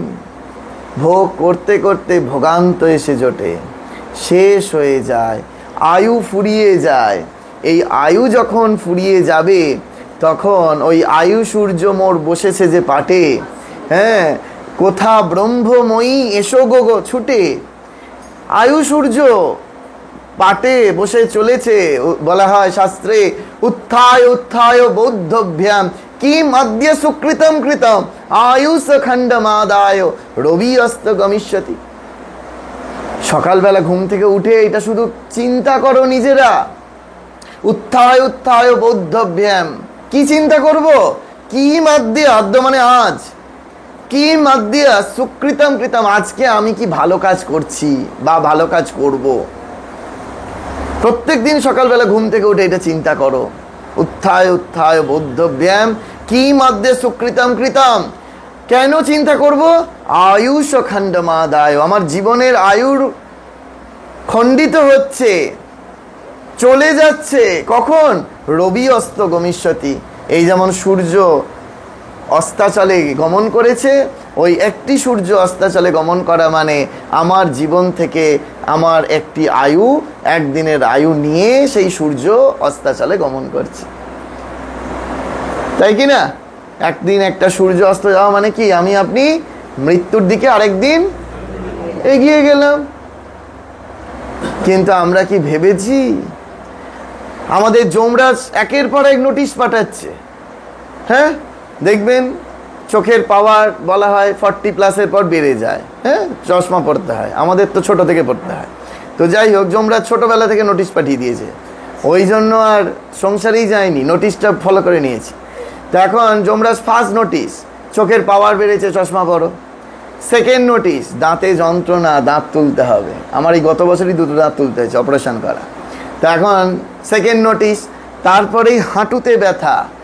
থার্ড নোটিশ, 3 দিন ধরে ইঞ্জেকশন চলছে, কোমর নিয়ে সোজা হতে পারছিলাম না, আজকে আপনাদের সামনে বক্তৃতা দিতে এসেছি। Third notice. ফোর্থ নোটিশ, সেটা আমার কাছে আসবে না, চুলে কলপ করতে হবে। ফোর্থ নোটিশ, ওটা থেকে বেঁচে গেছি। হ্যাঁ, এখন তারপরে যমরাজ চলে এলো নিতে। তখন আপনারা বলবেন, কেন এসছো উইদাউট নোটিশে? আর যমরাজ বলছে, কেন? আমি তো তোমায় একের পর এক নোটিশ পাঠিয়েছি, তোমাকে ইন্ডিকেট করেছি, তোমার সময় ফোরাচ্ছে, আমি তোমাকে নেবার সময় এসে গেছে, আমি তোমায় নিতে যাব। তুমি তো প্রত্যেকবার নোটিশগুলোকে ইগনোর করে গেছো, তুমি তো সেইগুলোকে ফলো করোনি। আমরা সেইটা ভুলে যাই। আমাদের যে সামনেই মৃত্যু আসছে, সেই ভাবনাটা আমরা ভুলে গিয়ে ভাবছি, ওই ধর্মরাজ যুধিষ্ঠির বলছেন না মহাভারতে, যে পৃথিবীর সব থেকে আশ্চর্য জিনিস কোনটা? আমরা সপ্তম আশ্চর্য জানি, এটা আরেকটা শুনে রাখুন, অষ্টম আশ্চর্য যারা মহাভারত পড়েছেন জানেন। সেইখানে ধর্মরাজ যুধিষ্ঠির বলছেন, সব থেকে আশ্চর্যের বিষয় কোনটা? আমার পাশের লোক মরে যাচ্ছে, তবু আমি ভাবছি আমি কোনো দিন মরবো না, আমি একেবারে এরকম সুচিত্রা সেন হয়ে থাকবো, কিন্তু কখন যে ছায়া দেবী হয়ে যাবো বুঝতে পারবো না। হ্যাঁ, এরকম মজার ব্যাপার আছে, জানেন তো? আপনারা দেখবেন আগেকার দিনে সেই ফটোর অ্যালবামগুলো, এখন তার অ্যালবাম হয় না, এখন সব কম্পিউটারে স্টোর। সেই আগেকার দিনের অ্যালবামগুলো খুলে দেখবেন আপনাদের বিবাহের ছবি টবিগুলো, হ্যাঁ, কি সুন্দর সুচিত্রা সেন ছিলেন, আর আজকে আয়নার সামনে দাঁড়িয়ে দেখবেন ছায়া দেবী হয়ে গেছে। কি করে হলাম? ওই আয়ুষ খণ্ডমাদায়, আয়ুষ খণ্ডমাদায়, আমার জীবন থেকে এক একটা দিন অতিবাহিত হয়ে যাচ্ছে, আর আমি কেবলমাত্র মৃত্যুর কোলের দিকে এগিয়ে যাচ্ছি। তাহলে আমি কি করলাম? আমি যখন স্কুল কলেজে পড়াতে যাই, তখন আমি ছাত্রছাত্রীদের জিজ্ঞেস করি যে, আচ্ছা বলো তো, তোমার দাদুর বাবার নাম কি? কেউ বলতে পারে না, কেউ বলতে পারে না, জানেন তো? দাদুর বাবার নাম কি? এখানে যদি জিজ্ঞেস করা হয় আপনাদের দাদুর বাবার নাম কি, দেখবেন কজন মনে রাখে, এখন কয়েকজন কাগজে লিখে রাখে, কারণ ওই যখন বিবাহাদি হয় বা ইয়ে হয় তখন মাঙ্গলিক ক্রিয়াকর্মে সেখানে 7 পুরুষের নাম দিতে হয়। জিজ্ঞেস করা হলে বলতে পারবে না। কেন? আরে দাদুর বাবা কোনো ভালো কাজ করেনি তো। আরে ভালো কাজ করলে তবে তো দাদুর বাবার নাম মনে রাখবে সবাই। তাহলে ভেবে রাখুন 4 জেনারেশন পরে আপনার নামও কেউ মনে রাখবে না, আপনার বংশেরই কেউ মনে রাখবে না। এর থেকে বড় লজ্জার, এর থেকে বড় ঘৃণার আর কিছু হতে পারে? আজকে আপনি ঠাট বাটে একেবারে বিরাট হয়ে রয়েছেন, আপনার লকারের চাবিটা একেবারে সুন্দর করে কাঁধে আঁচলে বেঁধে রাখছেন। 4 পুরুষ বাদে আপনার জেনারেশন, আপনার বংশের লোক আপনাকে মনে রাখবে না। ভাবুন এগুলো।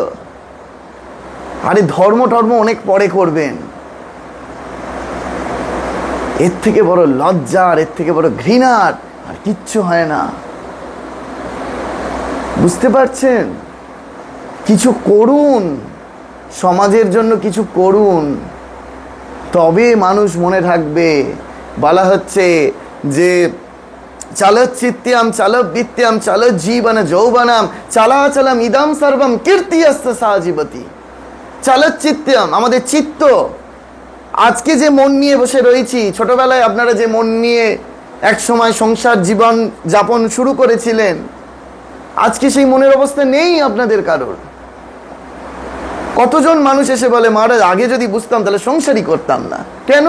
মনের অবস্থা বদলে গিয়েছে। কিন্তু সংসার করবার আগে সেই বয়সে একেবারে মনে হয়েছিল যে খুব করে একেবারে সুখে শান্তিতে সংসার করব। কিন্তু তারাই আজকে এসে স্টেটমেন্ট দিচ্ছে, মহারাজ যদি আগে যদি এইসব ঠাকুরের পথে আসতাম, ঠাকুরের সঙ্গ করতাম, তাহলে আর সংসার পথে যেতাম না। কেন? মনের অবস্থা বদলে গেছে। চলচ্চিত্যাম চলবিত্যাম। আজকে আমরা খুব করে সুন্দর করে টাকা সেভিংস রাখছি, কালকে যদি ভগবান না করুক আমাদের অ্যাপেলোতে ভর্তি হতে হয়, সব চলে যাবে। এমন বিল হবে, মেডিকেল ইন্স্যুরেন্স ফেল হয়ে যাচ্ছে, এমন বিলের আসছে, ফিগার আসছে। চলচ্চিত্যাম চলবিত্যাম, ওই বৃত্তও ধরে রাখা যাবে না। চলম চিত্তম চলবিত্যাম চল জীবন যৌবনম। আমাদের এই এত সৌন্দর্য যৌবন শরীর, সেটাও থাকবে না, সেটাও থাকবে না। সেটা আমরা খুব ভালো মতো, যারা পরিণত বয়সে এসছেন আপনারা বুঝতে পারছেন, যারা ইয়ং আছে হয়তো তারা বুঝতে পারে না, তাই না? সেই জন্যই তো বয়স্কদের ওপর রূঢ় ব্যবহার করে বাচ্চারা, তাই না? কারণ তারা বোঝে না যে বুড়ো না হলে বুড়োর জ্বালা বোঝা যায় না, তাই না? বুড়োর কষ্ট বোঝা যায় না, তার যে কি কষ্ট সেটা বুড়ো না হলে সেটা বোঝা যায় না। আমাদের এক মহারাজ বলতেন, হ্যাঁ, আমরা যখন ওই আরোগ্য ভবনে সাধুদের সেবা করতে যেতাম, বৃদ্ধ সাধুদের সেবা করতাম, তখন ওই বৃদ্ধ না হলে বৃদ্ধের কষ্ট বোঝা যায় না। হ্যাঁ, ওই চলাচলম ইদম সর্বম। তুমি ভাবছো আজকে তোমার রক্ত টকবক করে ফুটছে, কতদিন? ওয়েট অ্যান্ড সি, অপেক্ষা করো আর দেখো, 2 দিন বাদে তোমার এই শক্তি চলে যাবে। ইদম সর্বম। তাই জন্য বলছে চলাচলম ইদম সর্বম, সব কিছু চলে যাবে। কি থেকে যাবে? কীর্তি আসছ সাজীবতি। তুমি যা কীর্তি, তোমার যা কাজ, যদি কিছু কাজ ভালো কাজ করে যেতে পারো, সেটাই কেবল তোমার সকলে মনে রাখবে, সকলে থেকে যাবে।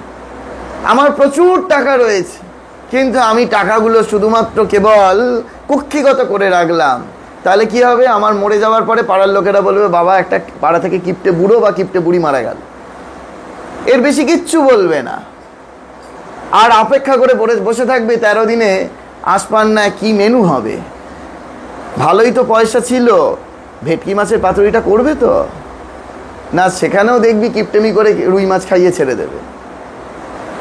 এই বলবে, আর এর বেশি কিচ্ছু বলবে না। কিন্তু আপনি যদি দুটো ভালো কাজ করে যান, যদি আপনার সংকল্প ভালো থাকে, কিছু না হোক একটু সকলের জন্য ভগবানের নাম করুন, জপ করুন। সেই অভ্যাস যদি কারুর থেকে থাকে যে আপনার এই রকম বাসনা যদি হয়, আমি ভগবানের নাম জপ করতে করতে করতে করতে যেন আমার শরীর যায়, আমার আর অন্য কিছু যেন না হয়। মৃত্যুর সময় যেন আমি ওই সংসারের মানুষগুলো, সংসারের কথাগুলো, সংসারের যাবতীয় চিন্তা আর ভাবনার মধ্যে যেন আমি না আর কালাতিপাত করি, আমি যেন না কাটাই। আমি কেবল ভগবানের নাম করতে করতে যেন আমার শরীরটা যেতে পারে। কই হচ্ছে কোথায়?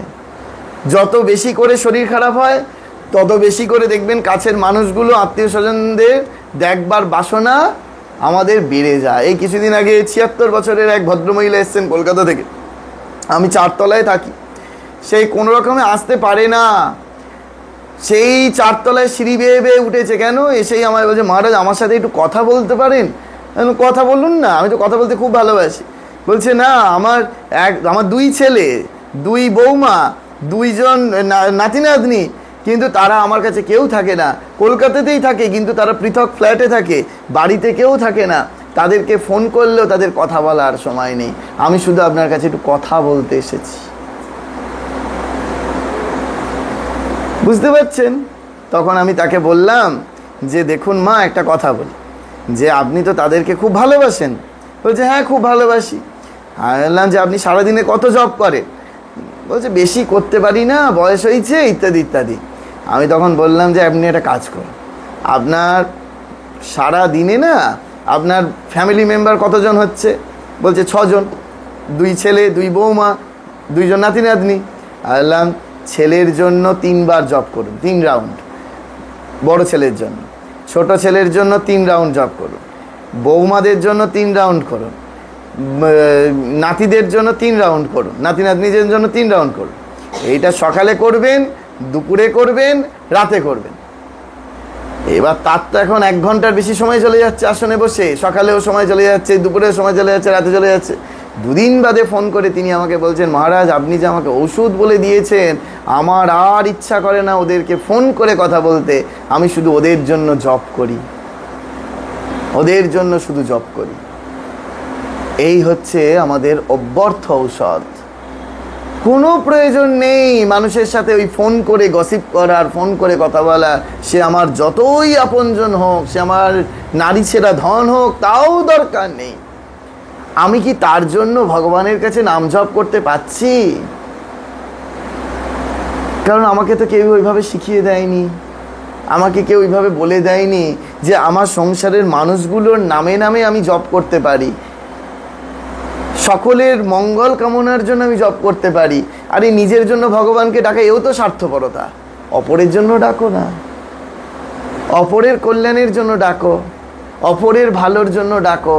অপরের শরীর খারাপ হয়েছে, খবর পেয়েছো, একটু নাম জপ করো। কিছুদিন আগে গোল পার্কে গেছি, সেখানে এক মহারাজ আমাকে বলছে, জানিস এই 2 দিন আগে আমাকে ধরে বেঁধে নিয়ে গেল হসপিটালে। কেন না, একজন ভক্ত মানে নিয়ে গেছে, কি জন্য জানেন না, তার 2 বার সন্তান জন্মাবের সময় সন্তান মারা গিয়েছে। তো এবার তার খুব বিশ্বাস হয়ে গেছে যে এবার যখন ডেলিভারি হবে তখন যদি সাধু ওই হসপিটালে থাকে তাহলে সন্তান বেঁচে যেতে পারে। তা প্রথমে বলিনি, না বলেই নিয়ে গেছে। নিয়ে গিয়ে বলছে যে মহারাজ আপনাকে এই জন্য এনেছি। তখন মহারাজ বলছেন, আমি কি ডাক্তার নাকি যে আমি এখানে কি করব? না মহারাজ, আমার বিশ্বাস আপনি যদি এখানে থাকেন তাহলেই হবে। তখন আমার মহারাজ বলছেন, আমি গিয়ে কি করলাম জানিস, যতক্ষণ অপারেশন চললো আমি ততক্ষণ হসপিটালে বসে বসে জব করলাম। আর দেখা গেল সত্য সত্যই এবারে সন্তানটি আর মৃত হলো না, এবং একদম সুন্দর সুস্থ শরীরে বাচ্চা এবং মা দুজনেই রইল। এই ভগবানের নামের হচ্ছে এত শক্তি, ভগবানের নাম জপের এত ক্ষমতা, কিন্তু আমাদের তো বিশ্বাস নাই, আমাদের সেই পূর্ণ বিশ্বাস এখনো আসে নাই। সেই জন্য আমরা এটাকে ধরতে পারি না, বুঝতে পারি না। যদি আমরা ঠিকভাবে ভগবানের নাম জপ করতে পারি, আমরা যদি আমাদের অর্জিত যা আমরা ইনকাম করছি, যে টাকাটা আমরা পাচ্ছি, সেটা পেনশনের টাকাই হোক আর আমার ইনকামের টাকাই হোক, কি করে খরচ করব? শাস্ত্রে পরিষ্কার বলছে 4 ভাবে। নাম্বার প্রথম, 25% হচ্ছে ভগবানের জন্য। যদি আমি 10,000 টাকা আমার পেনশন হয়, তাহলে 2,500 টাকা হচ্ছে আমার ভগবানের জন্য আগে রাখতে হবে। 2,500 টাকা হচ্ছে আমার সংসার প্রতিপালনের জন্য, 2,500 টাকা হচ্ছে আমার মেডিকেল ইন্স্যুরেন্সের জন্য, আমার ঔষধপত্র ডাক্তার বুদ্ধির জন্য, আর পার মান্থের কথা বলছি, আর 2,500 টাকা হচ্ছে ছেলে মেয়ের ভবিষ্যতের জন্য। হ্যাঁ, এখন আমাদের সমস্যাটা কোথায়? আমরা ভগবানের জন্য যে 25% রাখা, সেইটাতে আমরা ভাবি যে না রাখলেও তো হবে, ওইখানে হয়তো 5% রাখলাম। তাহলে 5% রাখলে কি হবে? তাহলে এখন আপনি ভাবছেন আপনি 20% ওইখান থেকে বাঁচিয়ে সেভিংস করবেন, কিন্তু ওটা সেভিংস হবে না। ঠাকুর কথামৃতে বলে গেছেন সেই 20%টা নয় ডাক্তারের প্রণামী বাক্সে দিতে হবে, নয় উকিলের প্রণামী বাক্সে দিতে হবে, ভগবানের প্রণামী বাক্সে না দিলে কোনো না কোনো প্রণামী বাক্সে দিতেই হবে, কিন্তু সেই 20% আপনার সেভিংস হবে না। শাস্ত্র এইভাবে আমাদেরকে বলে গেছে যে 25 করে ভাগ করে নাও, দেখবে তোমার কোনো অভাব হবে না, কোনো অভাব হবে না। আমাদের সমস্যা কোথায়? দেখুন, আমাদের যখনই হাতে টাকা এলো, মাইনে এলো, হ্যাঁ, তখন আমরা কি করলাম? প্রথমেই মাসের ইলেকট্রিক বিল দেওয়ার জন্য রাখলাম, তারপরেই আমরা ফোনের রিচার্জের জন্য রাখলাম, তারপরেই হয়তো আমার গ্রসারি যে শপ আছে সেখানে গ্রসারি সারা মাস ধরে নিয়েছি তার জন্য পেমেন্টের জন্য রাখলাম, তারপরে হয়তো ছেলে মেয়েদের টিউশন ফিজের জন্য রাখলাম, সব রাখছি, মেডিসিনের জন্য রাখলাম, সব রাখছি। কিন্তু এইগুলো যার জন্য হচ্ছে, সেই ভগবানের জন্য তুমি মাইনে পেয়ে, হাতে টাকা পেয়ে, কত টাকা তুমি ভগবানের জন্য রাখলে? তোমার তো সবার প্রথম উচিত যে আগে ভগবানের জন্য রাখা সরিয়ে। এখানে যারা আপনারা উপস্থিত আছেন, হাত তুলে বলুন কজন আপনারা প্রথম স্যালারি পেয়ে বা পেনশনের টাকা তুলে আগে ভগবানের জন্য রাখেন? দেখবেন উত্তর আসবে না, উত্তর আসবে না। আমরা ভগবান ব্যতীত আমরা সব কিছু করছি, কিন্তু আমরা এরকম বহু মানুষ আছে, উনি বলেন না জানেন, আমি এরকম এখনো পর্যন্ত যদি হাড়িতে যান, মাস্টারমশাই আছেন বঙ্কিমবাবু, বয়স প্রায় 92-93 বছর বয়স, তিনি ওই রকম হেডমাস্টার হয়ে রিটায়ার করেছিলেন। ওই ওনার পেনশনটি তোলার অপেক্ষা মাত্র, পেনশনটা তোলার অপেক্ষা মাত্র, লাইন দিয়ে দাঁড়িয়ে পড়েন ওনার সামনে, কার বাড়ি ভাড়া দিতে হবে, কার ইলেকট্রিক বিল দিতে হবে, কার অমুক কী করতে হবে, তার তমুক কী করতে হবে, পুরো টাকাটা নিজের জন্য 5,000 টাকা রেখে বাকি টাকা পুরো দিয়ে দিলেন। 5,000 টাকা তো তাও যে আশ্রমে থাকেন সেই আশ্রমকে দিয়ে দেয়। ভাবতে পারেন, হ্যাঁ তো উদার, হ্যাঁ তো তার নিজেকে সকলের মধ্যে দিয়ে দিয়েছেন। এই হচ্ছে আমাদের করণীয়। তার এতটুকু যদি কিছু হয়, গোটা গ্রাম এসে ঝাঁপিয়ে পড়ে। কেন না? তিনি তো সকলের হয়ে গিয়েছেন, তিনি কোনোদিন বিয়ে থাও করেননি, কিছুই করেননি, কিন্তু আজকে ওনার যদি এতটুকু শরীর খারাপ হয়, গোটা গ্রাম এসে তার পাশে এসে দাঁড়ায়। কেন? উনি সকলের, উনি সকলের কথা ভাবছেন, উনি শুধু ক্ষুদ্র গণ্ডির কথা ভাবছেন না। আর তেমনি জাপক, তেমনি জাপক, ওই তার সঙ্গে সঙ্গে খুব করে আমাদের মন্ত্র জপ করতে হবে। ভগবানের একদিকে নাম চলবে, একদিকে তাঁরই জগতে সকলের মধ্যে তাকে দেখে তার সেবা চলবে, তার সেবা চলবে। এইটি যদি আমরা ঠিকভাবে না করতে পারি, তাহলে এই জীবনে, এই যে মনুষ্য জীবন কত দুর্লভ বলা হচ্ছে, সেই মনুষ্য জীবন পেয়ে আমার কি লাভ হলো? কি লাভ হলো বলুন? একটা পশু যা করে, সেও জীবন ধারণের জন্য খায়, আমরাও খাই। একটা পশু বংশ বিস্তার করে, তার জন্য যাবতীয় যা কিছু সুখভোগ, দৈহিক সুখভোগ আমরাও করি। একটা পশু সেও নিদ্রা যায়, আমরাও নিদ্রা যাই। তাহলে তফাৎ কি রইল? শুধু বলছে পশুর সঙ্গে মানুষের তফাৎ হচ্ছে দুটি জায়গায়, ধর্ম হি মানা পশুভি সমানা, জ্ঞানও ভি মানা পশুভি সমানা। পশু ধর্ম করতে পারে না, আর পশু জ্ঞান চর্চা করতে পারে না। মানুষ একমাত্র জ্ঞান চর্চা করতে পারে। তবে কোন জ্ঞান? না আমাদের মতো বিদ্যার অহংকার জ্ঞান নয়, যে আমি অমুক পাস, আমি হয়তো ডক্টরেট, আমি মাস্টার ডিগ্রি কমপ্লিট করেছি, নেট কোয়ালিফাইড করেছি, এইরকম অহংকার নয়। বিদ্যা কি করে? বিদ্যা দদাতি বিনয়া, বিদ্যা তো বিনয় দান করে। কিন্তু যে বিদ্যা আমার অহংকারের সহায়তা করে, সেটা বিদ্যাই নয়। সেটা কখনো বিদ্যাই হতে পারে না। বুঝে যাচ্ছে? তো সেই জন্য আমাদের বারবার করে মনে রাখতে হবে যে আমরা যে জ্ঞান অর্জন করছি সেটা কি জ্ঞান? সেই জ্ঞান যার দ্বারা ঈশ্বর প্রাপ্তি হয়। আমরা এই জ্ঞানে জ্ঞানান্বিত হই যে আমরা ভগবান বই যেন আর অন্য কিছুটি না জানি। ভগবান বই মানে কি না, এই যে সংসার আশ্রমে রয়েছি, সংসার আশ্রমে থেকে আমরা যেন সকলের পাশে দাঁড়াতে পারি। হয়তো আমাদেরই কোনো আত্মীয় হয়তো আমাদের থেকে একটু আর্থিকভাবে দুর্বল, অবশ্যই যেন আমরা সেই আত্মীয়র পাশে একটু গিয়ে দাঁড়াই। সে হয়তো আমার দুঃসম্পর্কের আত্মীয় হতে পারে, কিন্তু আমার হয়তো আর্থিক সহায়তা রয়েছে, তার পাশে আমি অনায়াসেই দাঁড়াতে পারি। আমি যেন তার পাশে গিয়ে একটু সাহায্যের হাত বাড়াই।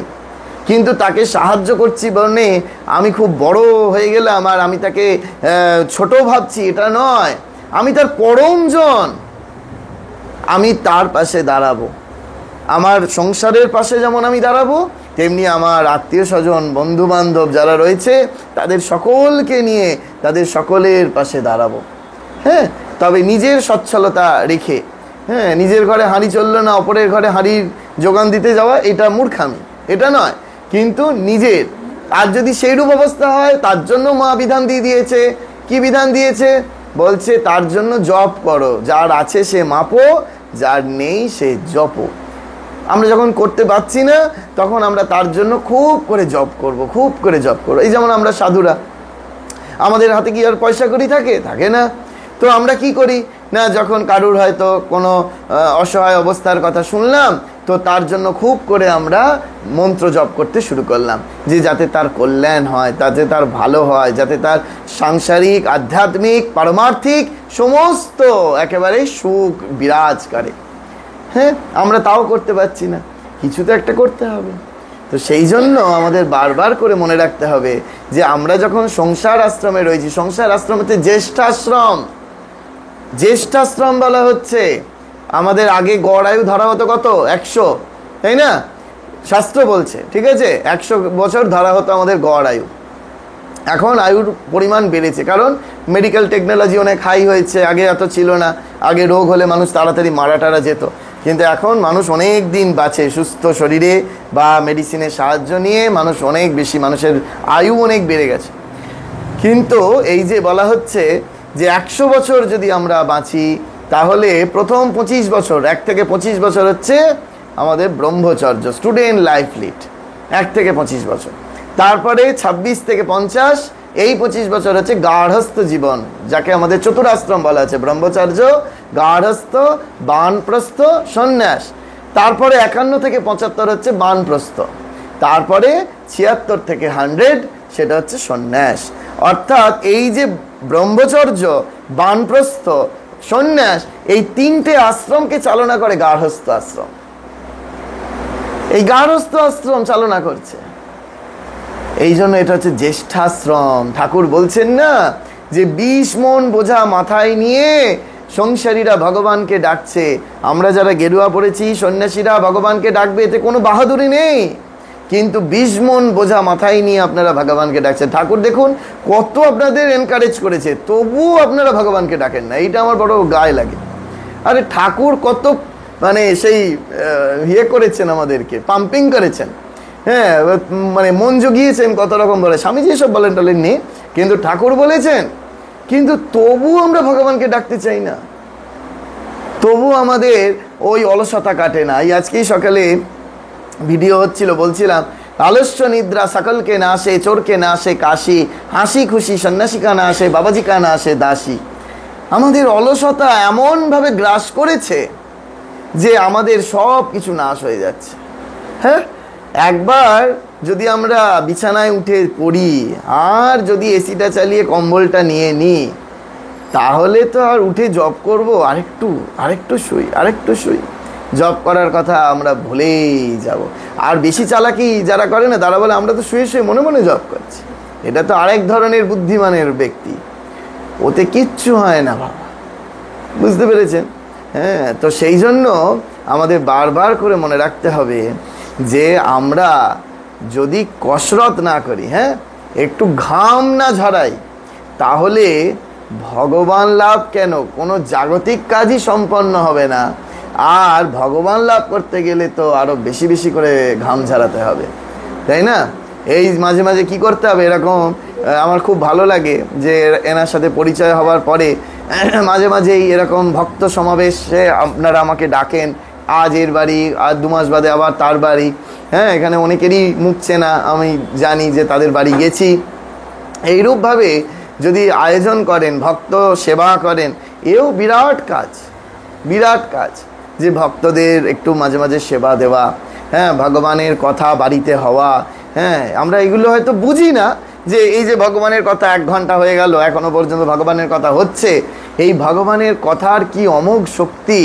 হ্যাঁ, মা সারদা দেবী বলছেন, জানেন তো, যে ওই জয়রামবাটিতে শারদানন্দজি মহারাজ গেছেন, শারদানন্দজি মহারাজ খেতে বসেছেন, খাওয়ার পরে উঠছেন, আসনটা মা মাথায় ঠেকিয়ে তারপরে রাখছেন। মা গোলাপ মা সঙ্গে সঙ্গে বলে উঠলেন, মা করো কি, করো কি, শরৎ তো তোমার ছেলে, তুমি তার আসন মাথায় ঠেকাচ্ছ। মা সঙ্গে সঙ্গে বলে উঠলেন, কি জানো গোলাপ, কত ভাগ্যে গেরস্থের বাড়ি সাধুর পায়ের ধুলো পড়ে। হ্যাঁ, কত ভাগ্যে গৃহস্থের, মায়ের ভাষায় গেরস্থের বাড়িতে সাধুর পায়ের ধুলো পড়ে, তার আসন মাথায় ঠেকিয়ে রাখতে হয়। সারদা মা শেখাচ্ছেন, তারই সন্তান শারদানন্দজি, শরৎ মহারাজ। তো এই যে আমাদের ট্র্যাডিশন, ইন্ডিয়ান ট্র্যাডিশন, সেইগুলো আমরা ভুলতে বসেছি। আমরা জানি না, আমরা এগুলো বুঝি না, আর বুঝলেও এইগুলোকে মানার চেষ্টা করি না। সেই জন্য আপনারা সৌভাগ্য যে এই যে আয়োজন করেছেন, ভক্তদের ডেকেছেন, এরকম ভগবানের কথা শুনছেন। এ 4টিখানি কথা নয়, আপনারাও পূর্ব জন্মে না বহু বহু সুকৃতি রয়েছে, তবে আজকে এইটুকুনি করবার প্রবণতা জেগেছে, ভগবানের কথা শোনবার প্রবণতা জেগেছে। হ্যাঁ, এই যে কালকেই রাধাষ্টমী, তো স্কন্দ পুরাণে বলছেন ভগবান শ্রীকৃষ্ণের লক্ষ লক্ষ গোপী, তার মধ্যে মুখ্য গোপী হচ্ছে 16,000, 16,000-এর মধ্যে প্রিয় গোপী হচ্ছে 108, 108-এর মধ্যে প্রিয় গোপী হচ্ছে 8, 8-এর মধ্যে প্রধান 2 গোপী হচ্ছে 2, চন্দ্রাবলী আর রাধারানী, তার মধ্যে সর্বাধিক প্রিয় গোপী হচ্ছে শ্রীমতী রাধারানী। ভাবুন, আমরা সেই লক্ষ লক্ষ গোপীর মধ্যে আমরাও পড়ি কিনা। আমরা যদি এইরূপভাবে ভাবি যে আমরাও ভগবানের সেই গোপী, সেই লক্ষ লক্ষ গোপীর মধ্যে আমরাও একজন, ভগবানের সঙ্গে নিত্য বিলাস করছি, ভগবানের সঙ্গে আমরা সর্বক্ষণ আনন্দে মেতে রয়েছি, ভগবানের লীলার সহায়ককারী হচ্ছি, এইরূপ যদি আমাদের সেই ভাবনা থেকে থাকে, তবেই আমরা সেই দিব্য ধামে ফিরে যেতে পারবো। স্বামী বিবেকানন্দ সেই গান গাইছে, অযোধ্যানাথ পাগরাশির বিখ্যাত গান। বিবেকানন্দ খুব ভালো গাইতেন, যে গান শুনে শ্রীরামকৃষ্ণ পর্যন্ত সমাধিস্থ হয়ে গিয়েছিলেন। মন চলো নিজ নিকেতনে, সংসার বিদেশে, বিদেশির বেশে, ভ্রম কেন অকারণে। আমরা ভুলতে বসেছি, আমাদের ওই যেহেতু ভিসাটা মানে এখানে স্যাংশন হয়ে গেছে, সেই জন্য আমরা ভাবছি যে আমরা যতদিন খুশি থাকবো। না, আমার ভিসার টাইম শেষ হয়ে গেলেই আমার যে স্বদেশ, আমার যে স্বধাম, সেই বৈকুণ্ঠে শ্রীরামকৃষ্ণর লোকে আমাকে ফিরে যেতে হবে। আমরা ওইটি আমাদের মূল লক্ষ্য। আমরা এখানে 2 দিনের জন্য ট্যুরিস্টের মতো রয়েছি।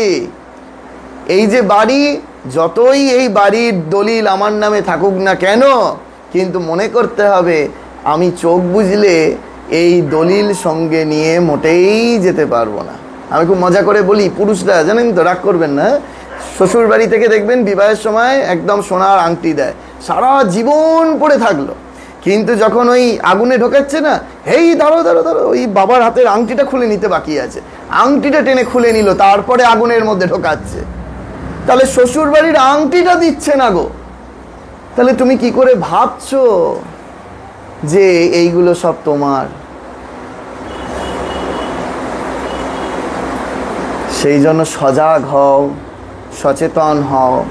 এইগুলো নিয়ে থাকবে না আমি একবারও বলছি না কাউকে, কিন্তু এগুলো বোঝো যে এগুলো কিচ্ছু তোমার নয়, এইগুলো একটাও তোমার নয়। তুমি থাকতে থাকতে যদি এর থেকে মন তুলে নিতে পারো যে এইগুলো তো আমার নয়, এগুলো আমার সাথে আছে বটে, কিন্তু এগুলো আমার একটাও নয়, আমি শুধু তার, তিনি শুধু আমার, এই বোধ যদি একবার এসে যায়, তখন কেবলমাত্র ভগবানের প্রতি ভালোবাসা জন্মায়, ভগবানকে আপন করে নিতে ইচ্ছা করে, ভগবান আমাদের আপনার জন, ভগবান আমাদের সব থেকে প্রিয়জন, এর থেকে প্রিয় আর কোনো বস্তু নাই। ঠিক আছে, কালকে রাধাষ্টমী, সকলে খুব ভালো করে রাধাভাবে ভাবিত হয়ে যান। রাধাভাব মানে কি জানেন? কৃষ্ণগত প্রাণ, ঈশ্বরগত প্রাণ, ভগবানগত প্রাণ। অভেদানন্দজি শারদাময় স্তোত্রে লিখছেন যে তদ্ভাব রঞ্জিতাকারাম প্রণমামি মুহুর্মুহ রামকৃষ্ণগত প্রাণাম তন্নাম শ্রবণ প্রিয়াম তদ্ভাব রঞ্জিতাকারাম প্রণমামি মুহুর্মুহ। রামকৃষ্ণ যার গত প্রাণ হয়েছে, রাধিকার ক্ষেত্রেও ঠিক তাই, কৃষ্ণগত প্রাণ, যার প্রাণ কৃষ্ণে গত হয়েছেন, কৃষ্ণ নাম শ্রবণ প্রিয়াম, কৃষ্ণ নাম শুনেই যার আনন্দ, তদ্ভাব রঞ্জিতাকারাম, কৃষ্ণ ভাবেই যিনি সর্বদা ভাবিত, তাকে বারবার প্রণাম করতে ইচ্ছা করে, তাকে বারংবার আমাদের তার শ্রীচরণ যুগলে প্রণাম। সেই জন্য আমাদের মনে রাখতে হবে, আমরাও যেন আমাদের সেই ইষ্টগত প্রাণ হতে পারি, ইষ্ট নাম শ্রবণ প্রিয় হতে পারি, আমরা ইষ্টভাবে ভাবিত হতে পারি, তবেই একমাত্র আমরা ভগবানকে লাভ করতে পারবো, আমাদের সংসারে শান্তি বিরাজ করতে পারবো, আমরা সুখে থাকতে পারবো, পরম আনন্দে আমরা এই বিদেশ থেকে স্বদেশে আমাদের নিজের যেটা জায়গা, আমরা তো আধার কার্ড পেয়ে গেছি সকলে, আমরা ভাবছি এটাই বোধহয় আমার পার্মানেন্ট অ্যাড্রেস, কিন্তু ওটা আমার পার্মানেন্ট অ্যাড্রেস নয়, ওইটা ছেড়ে আমাকে চলে যেতে হবে। এর আগের জন্মে আলাদা ছিল না, আধার কার্ড তো আগের জন্মে আপনাদের ছিল না, আমাদের কারোরই ছিল না, আবার পরের জন্মে আবার আধার কার্ড হবে, তো এখন এই পরের জন্মে আধার কার্ডের অ্যাড্রেসটা বদলে যাবে, তাই না? যাতে আর পরের আর জন্মটাই না হয়, আমরা যাতে ভগবানের পাদ পদ্মে নিজেদেরকে বিলিয়ে দিতে পারি, ভগবানের সাথে আমরা নিজেদেরকে একীভূত করে ফেলতে পারি, ভগবানের সাথে নিজেদেরকে মিলিয়ে নিতে পারি, তারই প্রচেষ্টা আপনারা করুন। সকলে ভালো থাকবেন, নমস্কার। আর এই শরীর যদি আপনাদের রূঢ় বাক্যের দ্বারা কখনো আঘাত দিয়ে থাকে, তাহলে ক্ষমা প্রার্থী, আমার আঘাত দেওয়ার উদ্দেশ্য নয়, শুধু বাস্তব সত্যকে তুলে ধরার জন্য এইরূপভাবে আপনাদেরকে সচেতন করার প্রয়াস মাত্র। ওম শান্তি শান্তি শান্তি। হরি ওম তৎসৎ। শ্রীরামকৃষ্ণার প্রণমস্তু।